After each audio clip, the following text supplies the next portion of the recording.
All right, so how did I make 100K? So the way that I made 100K was I was doing solar sales. I actually started off knocking doors for solar panels. I would knock like 100 doors a day and talk to people and try to schedule appointments.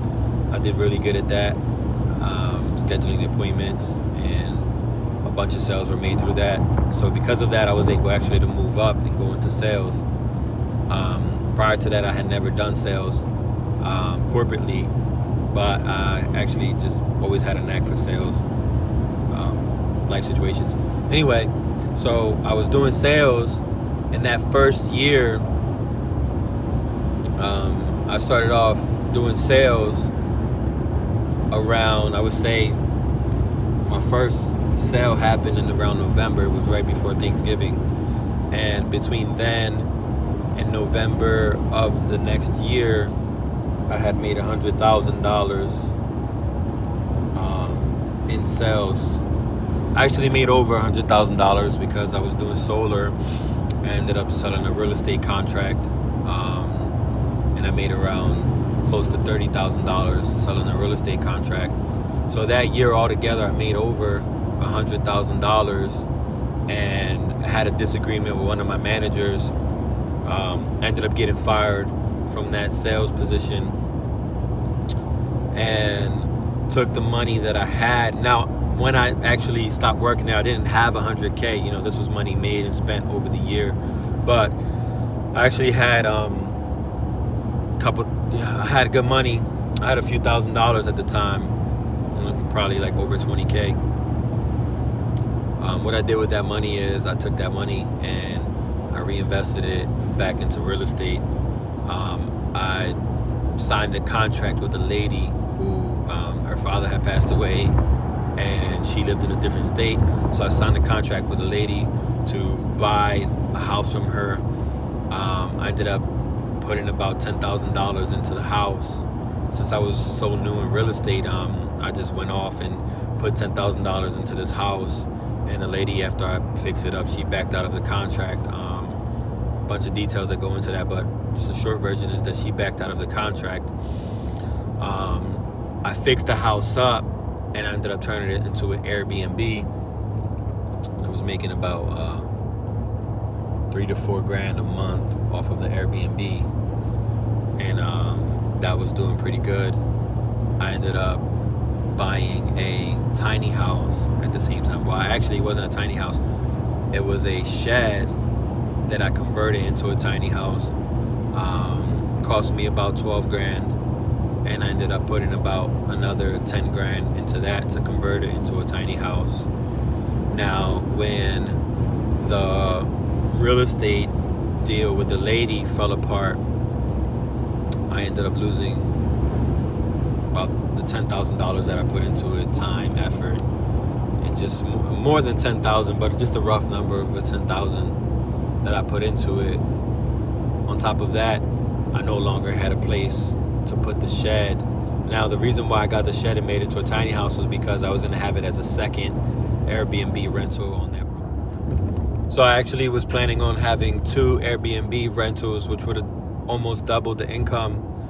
And when the deal fell apart with the lady who I was in contract with, I ended up losing all the money, the $10,000 that I put into the house to fix it up.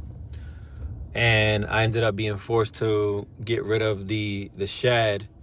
Like I said, the cost of the shed to buy it was 12, plus I put 10 into it. I ended up having to sell it to 10 for 10,000 just to try to recoup something out of it, which just was, it was a disaster. It was really hard going through that situation. And to add insult to injury, I finally overcame that, which is really hard for me to overcome that because I had put so much effort and energy into all of this. Anyway, so I move forward, I get out of the funk, and I finally am able to get myself out of it all.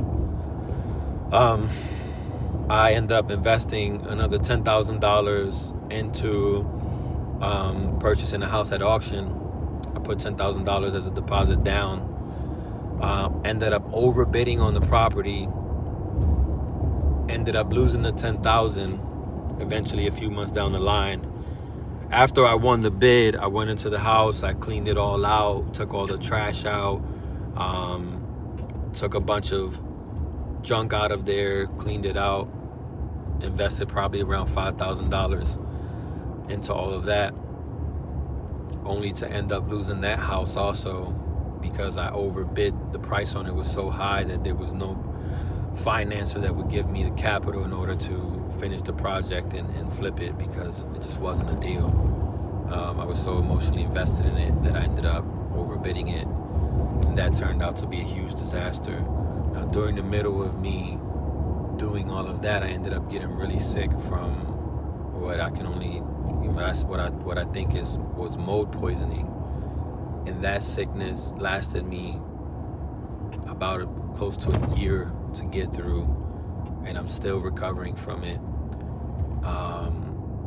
So on top of that, the shed company ended up coming after me and suing me because I lost my finances. Like I said, I lost everything in almost a year's time. Everything just got flipped upside down, and I ended up in such a crazy position. I lost relationships. I lost my reputation. People who lent me money to help me with some of these investments, wasn't able to pay them back in the time frame I was supposed to. So like I said, I lost my reputation. It just was like one huge disaster, and just trying to recover from all has been such a nightmare. But I'm here to say that despite going through all of those things, all of those different things, times where at nighttime I would wake up, I couldn't breathe, I thought I was dying. I just thought I wasn't going to be around to see my kids grow up because my health was that bad. And through it all, I literally would go to church. Nobody really knew. I would still, get on stage. I would worship. I would give all the glory to God. And even when the enemy told me that I was dying, when the enemy told me that I wasn't going to make it, what gave me faith was just remembering God's promises that he promised on my life and saying, but God, your promises haven't come to pass yet in my life. So I know that you are not a man that you shall lie, Lord. I know that I still have more life in me, and I'm going to worship you anyway. I can't breathe. I'm going to worship you anyway. I can't sleep at night. I'm going to worship you anyway. I think I'm dying. I'm going to worship you anyway. I'm not sure if I'm going to be around to see my kids grow up. I'm going to worship you anyway. And so that's how I made $100,000 in 1 year, and that's how I lost it all in another year, and came to a point of losing my health, losing my finances, and thank God that finally I'm starting to feel better, and at least on that perspective, I can be very grateful for that, because you don't appreciate your health until you lose your health, and that's when you say, wow, I didn't know how important my health was and how important it is to take care of myself, to take care of my body. When you're young, you don't value those things, but when you confront certain situations, that's when you can appreciate just something as genuine as being able to sleep through the night, or just being able to breathe properly. And I give God the glory in all of it. Because he is worthy of all praise. And just because I was sick doesn't mean that I wasn't going to get on that stage and worship God even harder. When I couldn't breathe, I said, Lord, I'm going to worship you even harder. I don't have the breath in my lungs. I'm worshiping harder. And that's just how it goes. We worship in season, we worship out of season, we worship when things are good, we worship when things are bad, we worship at all times. We worship when people look at us and they say, man, this person must have did something real bad. He must have sinned. For him to be going through what he's going through, for her to be going through what she's going through, they must have did something for God to turn against them like the way that he has. But just like Job, we go through our test, our faith is tested, our faith is tried. When we come out on the other side, we bless God. We give God all the glory, we give God all the honor, all the power, not because it's ours to give, because it belongs to him already. And there's a time for everything. God gives and God takes away. When we come out on the other side of it, we're surely to be multiplied for our faithfulness. And that's the story. God bless you. I hope that you were able to get something from this. And as I always say, stay blessed.